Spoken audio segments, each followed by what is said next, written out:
Security didn't fail. The risk was identified, reviewed, and accepted. But what was actually reviewed was only part of the system. A team identifies a new service.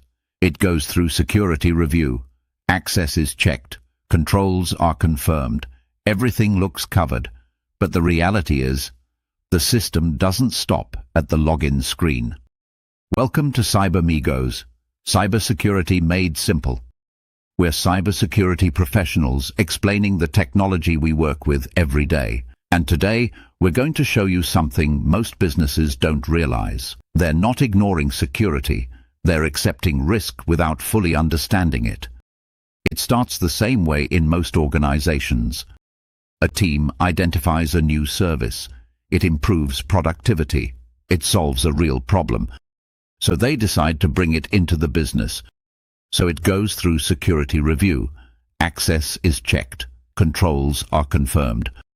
From the outside, this looks like a strong process. Security reviewed it, risks were assessed, approval was given, and everything appears to be under control. But here's what actually happens. The business already needs the tool, the team is already planning to use it, and the decision to move forward has often already been made. So the security review doesn't decide whether the risk is acceptable, it shapes how that risk is accepted. And that's a very important difference. Because most reviews rely on what is shared, not what is deeply validated. So if something isn't fully explained, it isn't fully assessed. For example, a tool might look simple on the surface, but behind it there could be multiple layers of risk. Data might be shared externally, access might not be fully controlled, integrations might connect to other systems, and activity might not be fully monitored. And this is where another problem appears. Risk acceptance often looks simple. A statement is written, approval is given, and the process moves on. So the organization believes the risk is understood, but in reality only part of the picture is visible. So the organization operates below its potential security level, not due to failure, but due to missed conversations. And even when security standards exist, they're not always fully validated in practice. So tools can enter the environment without fully meeting the expected baseline, creating a gap between what is expected and what is actually happening.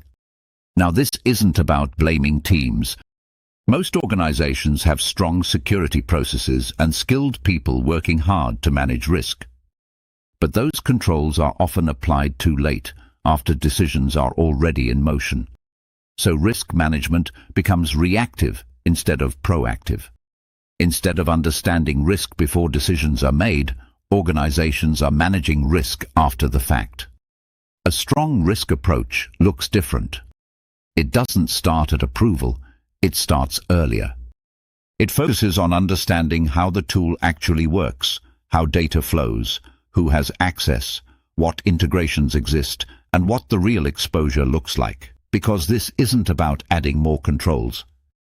It's about understanding risk earlier, so better decisions can be made. If you want to understand how cybersecurity really works in the real world, watch CyberMigos.